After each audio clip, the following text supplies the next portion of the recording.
Hello friends, আপনারা সবাই কেমন আছেন? আশা করি আপনারা সবাই ভালো আছেন। আমার চ্যানেল সুস্মিতাজ ফুড জাংশনে আপনাদের সবাইকে স্বাগত জানাই। আজ আমি আপনাদের সাথে শেয়ার করব একটি নতুন রেসিপি। সেটি হলো পাতিলেবুর রস দিয়ে ইলিশ মাছের টক।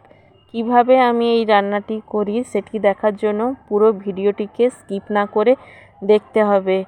এই রান্নাটি করার জন্য প্রথমে আমি সমস্ত উপকরণ গুছিয়ে নেব।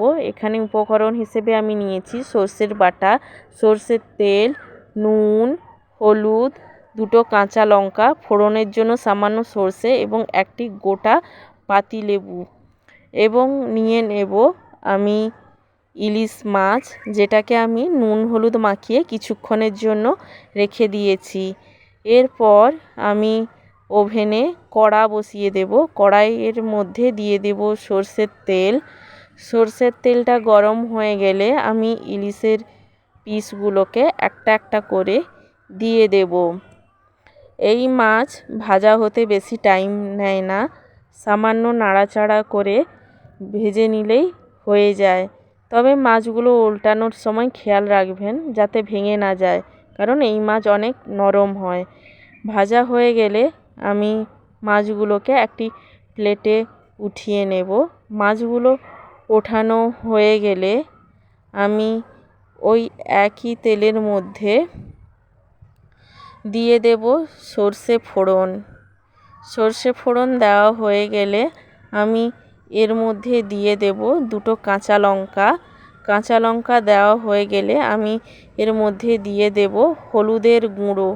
হলুদের গুঁড়ো দেওয়া হয়ে গেলে আমি দিয়ে দেব সর্ষে বাটা। সর্ষে বাটা দেওয়া হয়ে গেলে আমি বেশিক্ষণ নাড়াচাড়া করব না, সামান্য নাড়াচাড়া করেই আমি দিয়ে দেব প্রয়োজন অনুসারে জল। জলটা আমি যেমন ঝোল খাবেন সেই রকম হিসাবে দিয়ে দেবেন। এরপরে আমি দিয়ে দিলাম স্বাদ মতো নুন। ঝোলটা যখন ফুটে আসবে তখন এর মধ্যে আমি ইলিশ মাছের পিসগুলোকে আস্তে আস্তে করে দিয়ে দেব। ইলিশ মাছের পিসগুলো দেওয়া হয়ে গেলে আমি উপর থেকে ছড়িয়ে দেব লেবুর রস।